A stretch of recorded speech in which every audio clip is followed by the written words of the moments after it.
Hola, hola, hola, ¿cómo andan? ¿Cómo les va? ¿Todo bien? Bueno, acá estamos en una nueva entrevista, una nueva hacia un periodista. Ya le hicimos la nota a Rafa Álvarez, que tanto la primera parte como la segunda se las voy a dejar abajo en la descripción.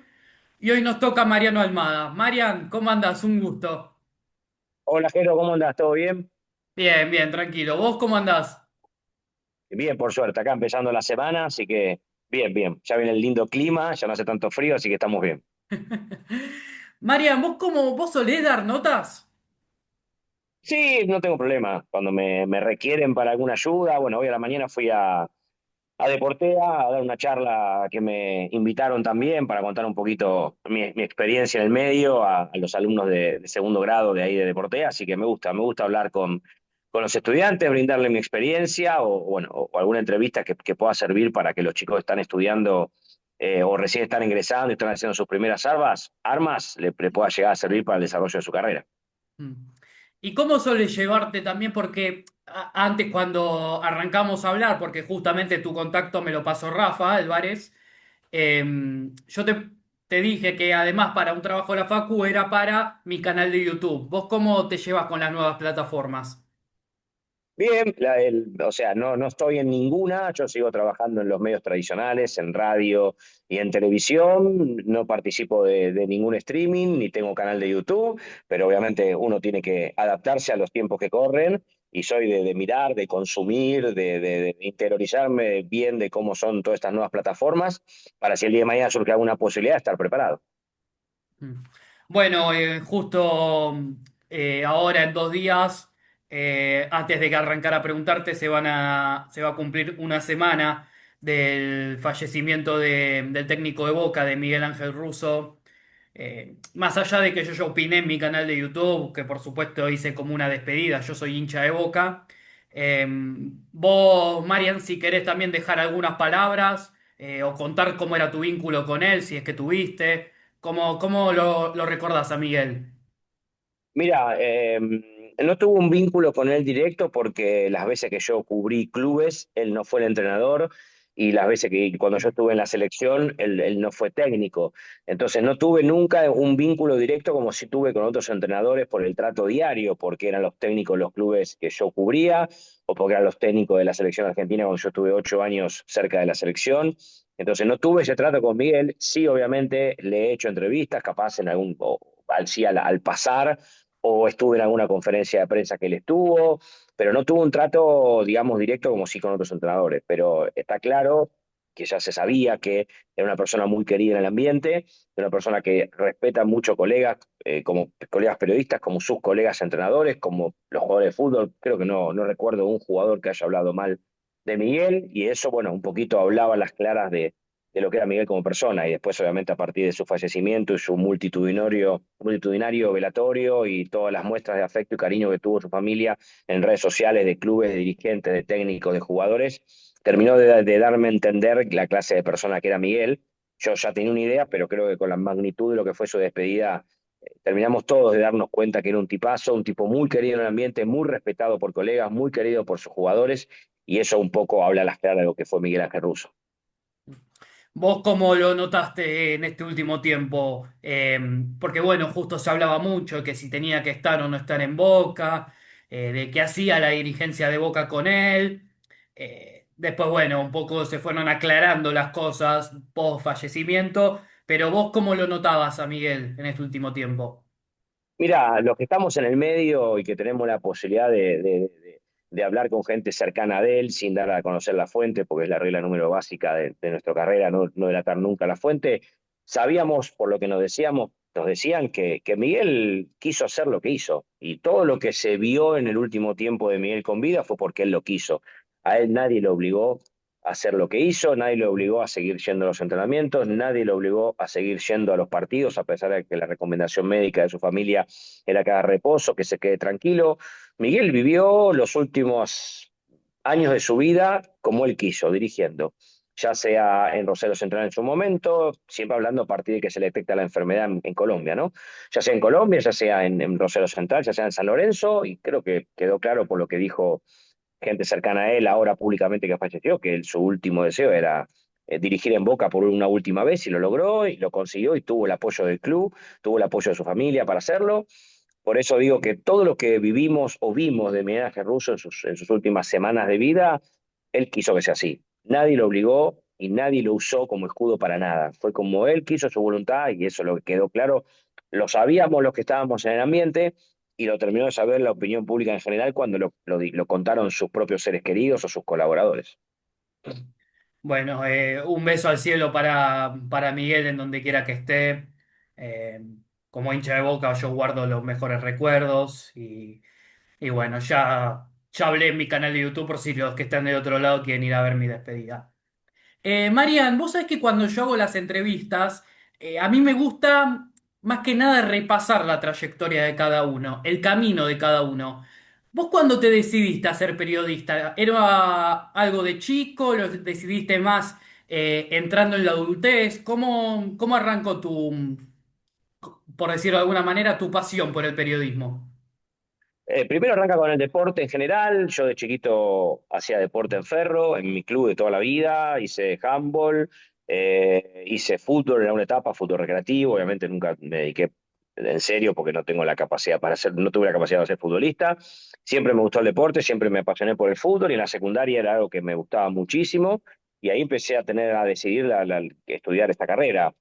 Yo el último año que estuve en quinto año de la secundaria, que fue el año 90 ya estaba, empecé a colaborar con una radio zonal en un programa que iba los sábados a la noche dando las noticias deportivas. Ese fue mi primer, no digo trabajo porque no cobraba, pero mi primera relación con los medios fue en quinto año de la secundaria. Terminé la secundaria y automáticamente empecé a estudiar la carrera. Al mismo tiempo empecé a trabajar en un montón de radios zonales, radios chicas, radios que cubrían partidos de ascenso, radios que seguían a clubes del ascenso y ahí me empecé a desarrollar los fines de semana en esta profesión, siempre ligado a la radio y al fútbol hasta que me llegó la oportunidad en el 2000 de entrar a Teis Sports y bueno, obviamente ahí cambió mi carrera para siempre porque la televisión lo que te da es masividad que no te da la radio. Entonces, a partir de que entré en Teis Sport a trabajar, primero en producción y después haciendo aire, empezando a cubrir clubes, empecé a trabajar en Paso a Paso, que yo estuve desde el comienzo Paso a Paso hasta que me fui del canal en el 2013 empecé a cubrir clubes, a seguir después, o sea, estuve en Argentino Junior, en Chicago, en Banfield Independiente, y después empecé con la selección, donde estuve 8 años en Teis Sport trabajando con la selección argentina. Después dejé de que Teis Sport, empecé a trabajar en Deporte B. En el medio, obviamente, trabajé en Radio La Red, en Radio Mitre, en Rock and Pop, en Metro, en Urbana, o sea, siempre ligado a la radio porque es mi gran amor. Yo siempre digo que la televisión te da masividad, pero a mí lo que me gustó siempre fue la radio. Y siempre estuve ligado a la radio y siempre laburé en radio, por suerte.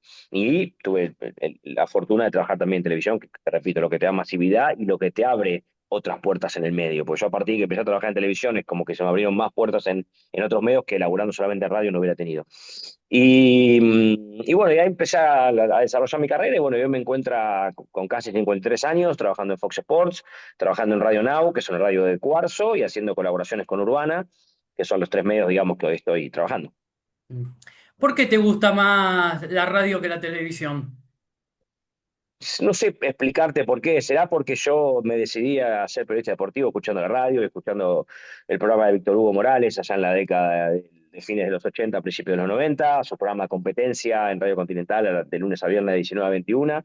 Yo iba a la secundaria y después a esa hora escuchaba el programa todos los días, me empecé a apasionar por esta carrera y por la radio y por las informaciones deportivas que daba el magnífico equipo que tenía Víctor Hugo en ese momento, que estaba, bueno, Titi Fernández, Gustavo Sima, Roman Yuche, Chavo Fuchs, bueno, toda gente que yo escuchaba cuando él estaba en la secundaria y a partir de ese programa de Víctor Hugo Morales de competencia, como que me empiezo a apasionar por el periodismo deportivo y por la radio en particular. Y así como fue como empezó todo. Mm. Bueno, me contabas que arrancabas en FM chicas, lo que alguna Ujú. vez alguien me dijo, las FM chicas eran el streaming de ahora en ese momento. Es como donde todos arrancaban. ¿Vos qué recuerdos te llevas de las FMs así de por ahí de tu barrio? ¿Qué recuerdo tenés? No, a ver, tengo los mejores porque fue cuando yo empecé a crecer en esta profesión y me empecé a desarrollar trabajando en radios zonales.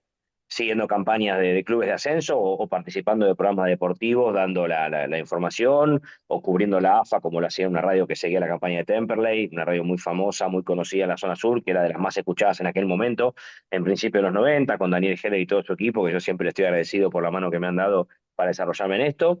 Y tengo los mejores recuerdos, porque, a ver, a mí yo soy un enamorado del ascenso, conozco casi todas las canchas del ascenso, iba los fines de semana por mi cuenta, tomando 3 colectivos, un tren, 2 horas de viaje, y lo hacía con una pasión y con un amor enorme, pues o sea que esa era la manera después de poder crecer. Y por eso digo que guardo los mejores recuerdos de esas campañas siguiendo a Temperley o trabajando en las otras radios zonales. Es como que me abrió a mí la posibilidad de después crecer en mi profesión, llegar a la televisión. Porque si no hubiera sido por cubrir clubes de ascenso, no hubiera llegado a la televisión, porque el camino para llegar a Teis Sport se dio a partir de que yo estaba en clubes de ascenso, estaba cubriendo la AFA y ahí empezó a ser conocido por dirigentes, por otros colegas y me surgió la posibilidad de trabajar en Teis Sport. Mm. ¿Quién te llamó para trabajar en Teis Sports? Si lo recordás. En Teis Sport la relación fue, sí, la relación de cómo yo llego a Teis Sport es a través de un dirigente de San Telmo, de Fabián Lobato, que en su momento me recomendó con un amigo de él, Mariano López, que era productor en Teis Sport, sigue siendo productor en Teis Sport Mariano, es un amigo además, y bueno, a partir del vínculo que Fabián me hizo con Mariano, empecé a trabajar en ABC Diario, que era un programa que cubría precisamente los partidos de ascenso en aquella época, y empecé ahí a crecer dentro de TIC, después nació Paso a Paso, empecé a trabajar en Paso a Paso, y ahí bueno, se hizo después el camino cuando empiezo a cubrir clubes y llego a la selección argentina, estuve un año en un programa también con el conductor era Diego Díaz y el ruso Ramenzón, y yo colaboraba todos los días en esa mesa. Ahí empecé la carrera, pero mi contacto llega a través de Fabián. Creo que hoy sigue siendo, o no, no lo tengo claro si sigue siendo dirigente de San Telmo, pero fue una persona que a mí me ha dado una mano muy grande presentándome a Mariano López, que fue el productor que me hizo entrar en canal. Hoy Mariano sigue trabajando en TC Sport. Mm. Y bueno, me imagino tu primera vez entrando por ahí a un estudio de televisión. ¿En qué año fue? Mm. Uh, a ver, lo que pasa es que yo hacía mucho exteriores, empecé haciendo exteriores, cubriendo los partidos, haciendo 2 o 3 notas a los protagonistas sin salir en cámara. Después cuando empiezo a cubrir los clubes de primera división, ya ahí empiezo a salir más en cámara, empiezo a tomar cancha con lo que es estar frente a una cámara, que no es fácil al principio, pero a partir de la experiencia que generé siendo cronista, después se me hizo mucho más fácil participar en distintos programas como columnista o después estar fijo todos los días en un programa, como estoy ahora en Fox Sports, que estoy en un programa fijo todos los días de 19 a 21. Mm. ¿Con qué compañeros tenés el mejor recuerdo de tu paso en Taizé? Porque bueno, recién me nombrabas a Diego Díaz, bueno, me decías que estuviste en Paso a Paso, que arrancó con Ujú. Souto y Ariel Rodríguez. ¿Vos con qué compañeros tenés los mejores recuerdos? Mira, nombrarte uno solo o 2 o 3 me parece sería muy, muy ingrato de mi parte, porque éramos un excelente grupo humano y laboral y de amigos que también compartíamos cosas fuera del canal. Y yo tengo la suerte de decir que me llevo bien con todo el mundo y que es difícil que en este ambiente puedas encontrar a alguien que te hable mal de mí. Yo puedo ser bueno o mal periodista, pero lo que sí tengo claro que soy buena persona y siempre lo he sido. Y me he llevado bien con todo el mundo, tanto en los lugares como te dice Sport, como en las radios zonales, como cuando laburé en Radio La Red, o cuando laburé en Mitre, o cuando laburé en Deporte B, ahora en Fox, o sea, no terminaríamos más si tengo que nombrarte a todos, pero la verdad que no te puedo decir 2 o 3 porque tengo excelente relación con mucha gente del ambiente que me llevo muy bien y me sigo llevando bien y con compañeros que trabajaron conmigo. Mm. Te tocaba a vos cubrir en su momento los clubes de primera división, me contabas, que Sí. hacías para Paso a Paso, para TIC. ¿Qué cobertura es la que recordás hasta el día de hoy? Primero como muy buena que recuerdes, que tengas un muy lindo recuerdo, y otra que por ahí no sé si te arrepentís, pero algo no te dejó muy copado. No, a ver, si yo tengo que hablarte de un evento que trabajé para el canal que me marcó, fue los Juegos Olímpicos de Beijing de 2008. Yo siempre de chiquito tenía el sueño de ir a cubrir un mundial y tuve la suerte de ir a cubrir mundiales, primero de ir a mundiales como hincha, porque yo fui como hincha al mundial del 94 y al mundial del 98, y después ya al mundial del 2010 ya fui como periodista, y a partir de ahí hice 4 mundiales más. Y Y entonces, antes de ir a un mundial a trabajar como periodista, fue en el 2010, antes fui a un Juego Olímpico, fue el 2008 de Beijing. Y Mm, la verdad que yo siempre digo lo mismo, los mundiales son hermosos, pero un Juego Olímpico es algo que supera, me parece, lo que es un mundial de fútbol, porque vos te encontrás con todos los deportes, con los mejores deportistas del mundo, viendo las mejores competencias del mundo, viendo competir a los mejores del mundo, y fue una experiencia única lo que fue los Juegos Olímpicos de Beijing, además, bueno, de lo que se logró a nivel deportivo, con el hockey, con el básquet, con el fútbol, la medalla de oro, lo que es estuvo Diego Maradona, obviamente, presente, y con todo lo que significa Diego alrededor de esos Juegos Olímpicos y todo lo cercano que estuvo a nosotros en Teis Sport, a ver, Diego. Entonces fue un evento maravilloso. Después, obviamente, tengo los mejores recuerdos de todos los mundiales de fútbol que estuve, todas experiencias hermosas, haber estado en cancha cuando se perdió la final del 2014 fue muy doloroso, porque yo pensé que ese equipo podía salir campeón. No estuve en Qatar, el trabajo que yo tenía en ese momento no me envió a Qatar, entonces no fui a Qatar, que se logró el título del mundo, obviamente, pero tengo los mejores recuerdos de todos los eventos que estuve. Eh, Tanto así a nivel masivo como fueron los mundiales, el Juego Olímpico, bueno, estuve en dos mundiales sub-20, 2011 y 2008, que fue el último que ganó Argentina, el de Canadá 2008, estuve en Sudamericano sub-20 también. Bueno, estuve en el Mundial de Clubes ahora, que me gustó muchísimo, fui por la radio, por Urbana, al Mundial de Clubes de este año, y me pareció un evento muy lindo y muy bueno por ser el primero, muy organizado al nivel de un Mundial de selecciones. Así que nada, tengo, sí, lindos recuerdos de todos los eventos que estuve y no te puedo decir que de alguno tengo un mal recuerdo o una situación que... Sí, te puedo decir la final del 2014, fue muy doloroso haber perdido esa final del Mundial. mm. ¿Cómo fue cubrir durante 8 años, creo que me dijiste, si no de última corregime, cómo fue cubrir durante 8 años a la selección argentina y aparte en un momento de la selección que no se le daban los títulos? Porque ¿desde qué año a qué año estuviste? Yo empecé en el 2006, después del Mundial de Alemania, y terminé en el año 2014 en el Mundial de Brasil. Después, cuando vuelvo al Mundial de Brasil en el 2014, surge la posibilidad de trabajar dentro de la AFA en la parte de comunicación. Y ahí me dedico a trabajar en la AFA y en la liga profesional durante 8 años, haciendo la parte de comunicación, comunicación institucional, vendría a ser, vos tenés lo que es el periodismo en sí, donde vos trabajás para un medio, o la comunicación institucional, o sea, sos prensa de una institución. Bueno, yo pasé con un equipo de trabajo a estar 8 años trabajando primero en la AFA, después en la selección y después en lo que fue primero Superliga y después Liga Profesional. Y hasta hace 3 años que empecé de vuelta en los medios en Fox. Mm, Y esos años que estuve en la selección, cubriéndola día a día, bueno, vi crecer a esta generación que empezó en el Mundial Sub-20 del 2005, que siguió en el Mundial Sub-20 del 7. 2007, que creció en los Juegos Olímpicos del 2008, hasta llegar a la final del Mundial en el 2014, ¿no? Con un paso por el Mundial 2010 que no fue bueno. Argentina fue eliminada muy pronto en cuarto de final por Alemania. Pero toda esa generación estuve cerca y lo viví de cerca, y sí, obviamente fue difícil, fue una etapa muy difícil de la selección, donde Eso yo siempre mismo digo te lo iba a mismo. preguntar. Argentina jugaba en River y empezó a ir al interior porque no se llenaba el estadio y no se vendían entradas por el descontento que tenía la gente con ese equipo.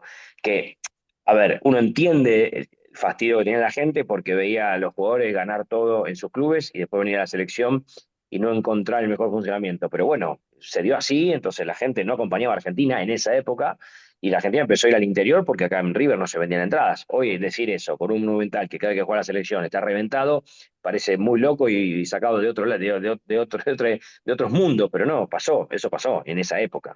Pero Mm, bueno, fue una experiencia hermosa haber conocido a esos chicos, haber crecido con ellos futbolísticamente, los abuelos, los Di María, los Messi, los Vanega, los Gago, el Chiquito Romero, bueno, todos esos jugadores yo los conocí en el Sudamericano Sub-20 del 2007, después en el Mundial 2008, en los Juegos Olímpicos, hasta llegar al Mundial 2014. mm. Bueno, dejaste un montón de títulos, pero a mí lo que siempre escuché de chico, o lo que a mí siempre me generó un poco de ruido, porque vos justo trabajaste en esa época, y me veo en la obligación de preguntarte, es sobre qué pasó con Basile en la selección en el 2008. Si vos al estar cerca tenés algo que sabés, porque se habla mucho de que hay algunos jugadores que le hicieron, que querían que Diego fuera el técnico y medio que le fueron para atrás. ¿Es real eso o cómo es ese tema? ¿O es mito? Mira, no, no, a ver, si vos escuchás a la gente cercana a Basile, creo que en alguna oportunidad lo han dicho públicamente. El Coco no, obviamente, pues es una persona que siempre dijo que se iba a llevar todos sus secretos a la tumba. El Coco nunca lo dijo públicamente, pero gente cercana a él sí dio a entender como que hubo un complot o que los jugadores fueron para atrás para instalar a Maradona como técnico de la selección. Yo que estuve cerca en esa etapa argentina, creo que no le encontraron en la vuelta futbolística, el Coco y sus colaboradores al equipo, que el equipo no rendía y se dieron cuenta que no le podían sacar el jugo y decidieron dar un paso al costado. Después yo estuve en los Juegos Olímpicos de Beijing con Maradona y Maradona fue muy respetuoso del trabajo de Checho Batista, su compañero en el México 86, que era el técnico de ese equipo. Es más, en los Juegos Olímpicos de Beijing estuvo el ruso Rivolsi, que era uno de los colaboradores del cuerpo técnico de Coco en la selección mayor, viajó a Beijing, estuvo cerca del seleccionado. Salvo que él haya visto algo que nosotros no vimos de afuera, yo creo que lo que pasó fue que no le encontró el Coco la vuelta al equipo, no le pudo sacar el jugo a la selección y bueno, y terminó dando un paso al costado después de aquella derrota contra Chile. Ahora, que los jugadores hayan ido para atrás, yo no lo vi, no lo viví de esa manera. Mm. ¿Y a qué crees que se debió en su momento la renuncia de Riquelme a la selección de Diego? Por diferencias con Maradona. Que yo creo que Román siempre tuvo una relación de amor-odio con Diego, pasaron momentos muy buenos, como pasaron momentos malos, y ese creo que era un momento donde la relación no estaba bien, por algunas cosas que había hecho Diego, por algo que Román no le gustó de Diego que dijo o hizo, y decidió dar un paso al costado y no estar en la selección de Diego. Creo que pasa más que nada por ahí, por la relación que tenían ellos, que tenían buenos momentos como tenían malos momentos. Mm. Bueno, te tocó la selección en un momento de caldeado, de clima fuerte, porque bien lo contabas vos, todos los jugadores, Messi, Di María, Higuaín, Agüero, Mascherano, etcétera, en sus clubes eran figuras y en la selección medio que no podían ganar cosas. Cuando vos te vas de la selección me contabas que te llama la AFA, ¿no? Para trabajar en la AFA. ¿Cómo es laburar Sí, en la Asociación del Fútbol Argentino y como dicen, la casa madre del fútbol argentino? ¿Cómo es estar mira, ahí? nosotros, sí, yo estaba trabajando en Deporte B, había vuelto del Mundial 2014, había fallecido Julio Humberto Grondona y a partir de ahí empezó una reestructuración en la AFA, en la cual nos integra a mí y a un grupo de compañeros a trabajar juntos adentro de la AFA para laburar en la comunicación. Y agarramos una etapa muy difícil a partir de la muerte de Grondona, una etapa muy difícil que terminó en el 38-38, que terminó en la comisión normalizadora. Era una AFA totalmente partida, donde nadie tomaba las riendas de cómo manejar las situaciones. Eso también se trasladó obviamente a la selección argentina, que vivió esos momentos de mala manera. Me acuerdo lo que fue el Tata Martino, que termina renunciando porque no le daban los jugadores para los Juegos Olímpicos. De Tokio, creo, si no me falla la memoria. No, Río, de Río, que 2016. termina siendo el Vasquito de la Articochea. Entonces era una etapa de mucha incertidumbre y de poca organización y de mucha gente dando vueltas, queriendo tomar decisiones que no le correspondían. Fue una etapa muy difícil de la AFA, muy difícil de la AFA y de la selección argentina. Esa etapa a partir de la muerte de Julio Grondona, que era algo que me parece que era lógico a partir de que se murió una figura tan importante como era él, una figura que tanto llenaba o como manejaba él la AFA, que era muy personal. Era obvio que a partir de su muerte las cosas no iban a ser tan fáciles y bueno, no lo fueron. Así terminó, en una votación 38-38 con 75 votos, con la comisión normalizadora, con la intervención de la FIFA y después dentro de todo se fue encaminando, se fue arreglando, se fue consensuando y tenemos la AFA de hoy que nada que ver a la de aquellos momentos. Y bueno, nosotros nos tocó trabajar de adentro y fue muy difícil. Fue muy difícil para nosotros poder quizás desarrollar nuestra tarea como nos hubiera gustado por un montón de cuestiones políticas que se vivían en esos momentos. Mm. ¿Vos llegaste a tener trato con Julio? Sí, con Julio tuve muchísimo trato como periodista de Teis Sport y él como presidente de la AFA. Y aparte yo cubría la AFA en esa época y lo veíamos todos los días porque él iba todos los días a Viamonte, muchas veces lo esperábamos cuando se iba a las 20:30, 21:30 que él se iba para preguntarle algo que necesitábamos saber en off. Le he hecho entrevistas, o sea, sí, sí, lo conocí. Él manejaba la AFA de una manera muy personal, muy a su estilo y obviamente a partir de su muerte era obvio que las cosas iba a llevar un tiempo largo acomodarlas y bueno, que fue lo que terminó pasando. Y hoy está acomodado porque pasó toda esa etapa de turbulencia, creo yo. Mm. ¿Y vos cómo lo ves a Tapia en este momento, que más allá del campeonato del mundo y de los logros de la selección, Se lo critica mucho por el tema del formato del torneo, por lo que pasa o lo que dicen que pasa con Barracas. Y vos al haber laburado ahí, ¿vos cómo lo ves a Tapia hoy? ¿Y cómo es tu visión de Tapia en cuanto a lo personal?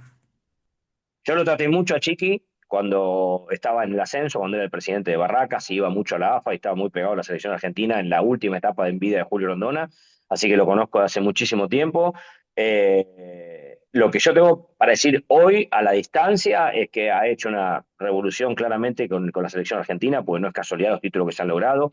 Una persona que en el peor momento de la AFA, él estuvo siempre cerca de la selección y siempre pregó para que la selección no le falte nada y creo que todo lo que construyó él es uno de los grandes méritos que tiene para que hoy la selección brille como está brillando en el mundo y tenga los títulos que tenga y haya logrado todo lo que logró. Después tendría que separar un poco lo que es el mundo de la AFA, que obviamente me gustaría que hay cosas fueran distintas, que quizás el tema de los campeonatos sean de otra manera, que no haya 30 equipos en primera, pero también en la realidad que muchos le echan la culpa a Tapia, pero la realidad es que los dirigentes son los que piden estos formatos y los dirigentes son los que aprueban estos formatos en la AFA, son los que levantan la mano. Porque todos los dirigentes que están hoy en primera división quieren estar en primera división, entonces ni nadie se quiere al descenso. Y cada vez que alguno se puede al descenso, empiezan a hablar para su primer descenso, como pasó el año pasado. Mm, Entonces, yo creo que si tenemos los campeonatos que tenemos, en gran parte es porque los dirigentes que van a la AFA aprueban estos campeonatos que estamos jugando, aprueban estos reglamentos y no es solamente culpa de Tapia, porque Tapia escucha lo que le dicen todos los dirigentes. Entonces, yo creo que los dirigentes son, si quieren cambiar este formato, son los que tienen que pedirle a la AFA cambiarlo y votar en consecuencia. Ahora, ¿quién va a votar para sacar de un golpe 10 equipos de primera división hoy? Con lo que significa descender en este país, que parece que fuera cuestión de vida o muerte. Está mal, pero es lo que pasa. Y sí. todos los ejemplos que hay. Entonces, para que un dirigente hoy diga, no, quiero cambiar el formato, quiero que haya 20 equipos en primera, entonces tienen que ir 10 a la B. ¿Quién lo va a aprobar eso? Después te vas a la B y sabes qué, no puedes ir al club. Entonces, por eso digo que no hay un solo culpable de lo que se está viviendo hoy en el fútbol argentino. Yo creo que son todos culpables de las buenas y todos culpables de las malas. Son todos culpables de que la selección esté tan bien como está y son todos culpables que quizás en el ámbito de los torneos locales haya tantas cuestiones cada fin de semana en cuanto a arbitrajes, en cuanto a la manera de disputa, en cuanto al VAR, en cuanto a que algunos algo se conocen y otros no. Entonces, todo eso también es responsabilidad de los dirigentes que no van a pedir que las cosas cambien, porque es muy fácil hablar en un medio o hablar entre sus pares, pero después cuando hay que ir a la AFA, levantar la mano y votan todos. Entonces, son todos responsables. Mm. Antes de seguir con la entrevista, les quiero sugerir a todos los que están del otro lado que se suscriban a mi canal de YouTube, que le den like a cuando suba esta entrevista, que activen la campana, que me sigan en mis redes, Jero Taliano en Instagram y Twitter, Jero.Taliano en TikTok. Marian, si querés dejar tus redes, sos bienvenido. Sí, yo tengo solamente, tengo Twitter, pero no lo uso porque se volvió una cloaca, desgraciadamente Twitter. Hay mucha agresión, mucha violencia y no me gusta eso, entonces dejé de usarlo. Es arroba Mariano guión bajo Almada en la cuenta de Twitter y la cuenta de Instagram es arroba guión bajo Mariano Almada. Mm. No tengo YouTube y no tengo TikTok. Bueno, vayan a seguirlo ahí a su Instagram personal. Marian, yo siempre también escucho, yo recién estoy arrancando en el periodismo,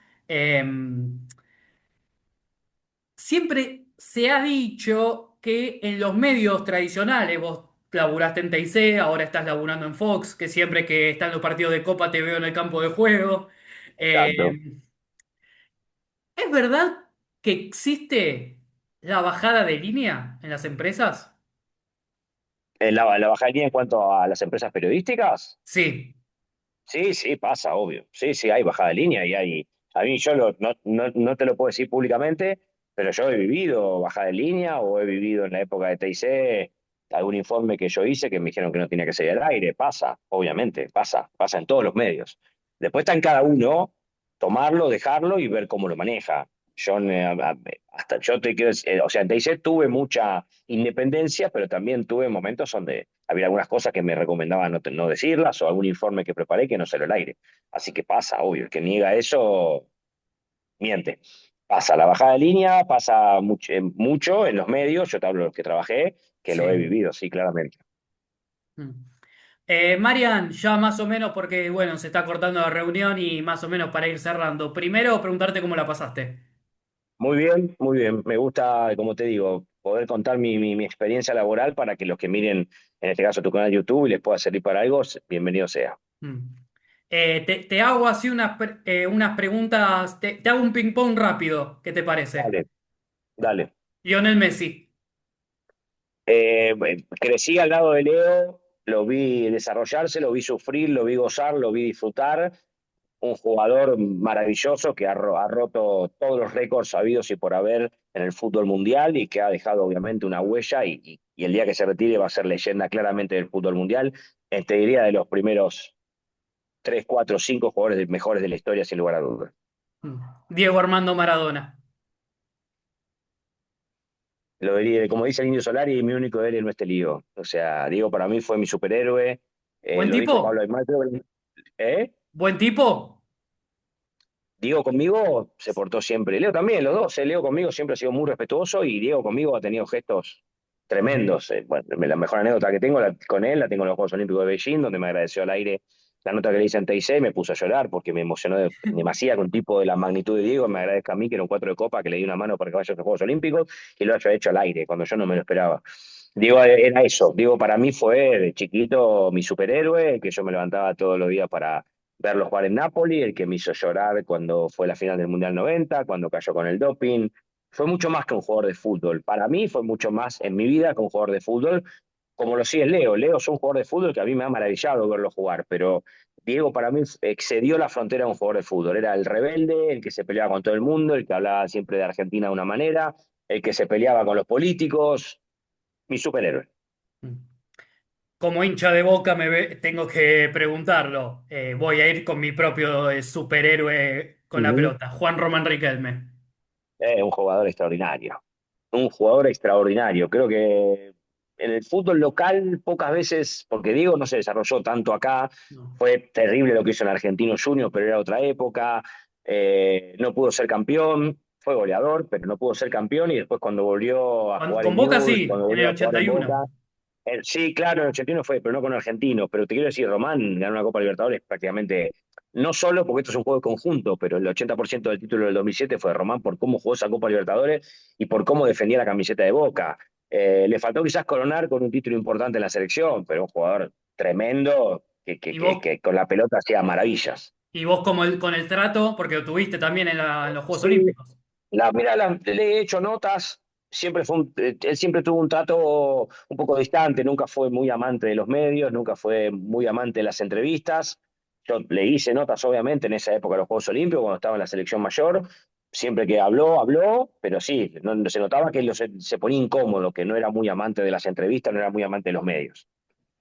Y ahora como dirigente, ¿cómo lo ves? Y me parece que le está costando encontrar, le está costando encontrar quizás el técnico ideal para desarrollar una idea de juego como a él le gustaría o un proyecto futbolístico como a él le gustaría. Porque ha logrado títulos locales, ahora hace mucho Boca no gana, pero ha logrado títulos locales y después tiene que mejorar un poco, me parece, el tema interno, porque no es normal que tantos jugadores se hayan ido mal de Boca como se fueron. Me parece que no es algo normal que se hayan ido tantos jugadores de la manera que se fueron de Boca, dejándole al club la posibilidad de ganar un montón de dinero. Entonces me parece que tiene que mejorar el trato interno, cómo moverse con los futbolistas. Y después, bueno, el gesto humano que tuvo con Russo habla también un poco del Riquelme que muchos quizás no ven o no quieren ver, porque lo que él le permitió a Miguel se lo permitió a él.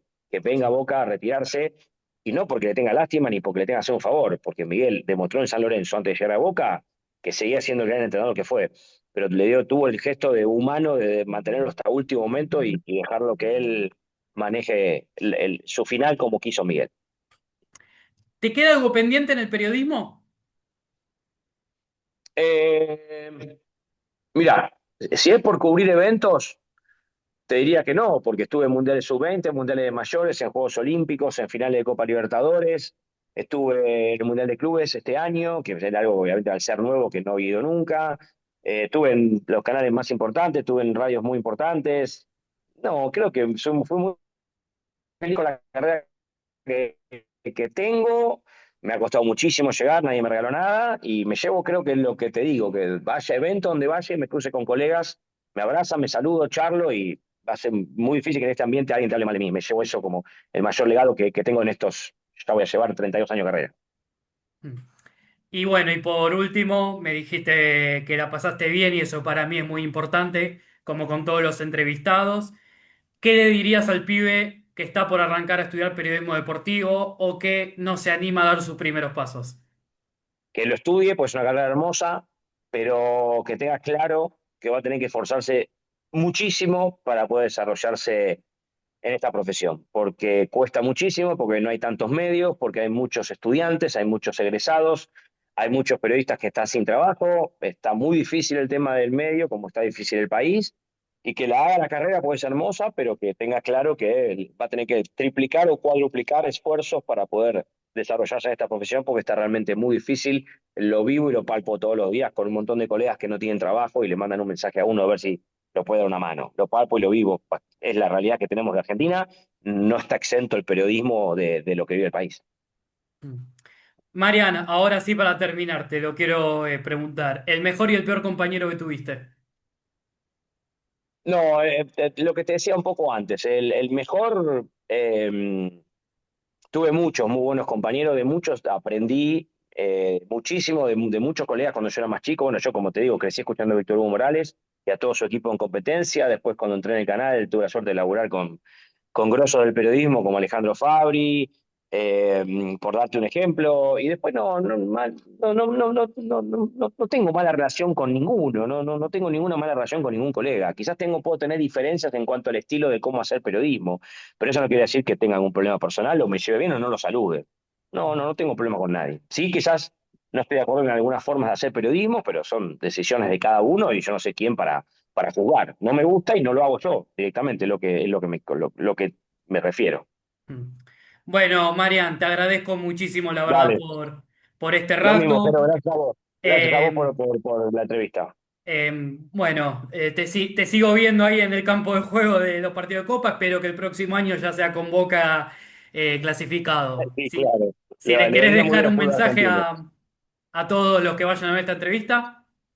No, que cumplan sus sueños, a los que quieren ser periodistas deportivos, que traten de cumplir sueños, que se dediquen, que se rompan el lomo, que les va a costar, pero si tienen perseverancia y saben que esto va a llevar su tiempo, lo van a lograr porque es una carrera hermosa que a mí me dio muchísimas satisfacciones. Bueno, Marian, te agradezco de verdad mucho por este rato. Dale, Jero, abrazo grande. Saludos ¿Para qué para todos termino en de Durango. grabar? Gente, bueno, nada, les mando un abrazo grande, ya dejamos nuestras redes y nos estamos viendo en otra entrevista. Marian, gracias, ¿eh? Chao, Jero, saludos. Chao, chao, gente, los quiero mucho.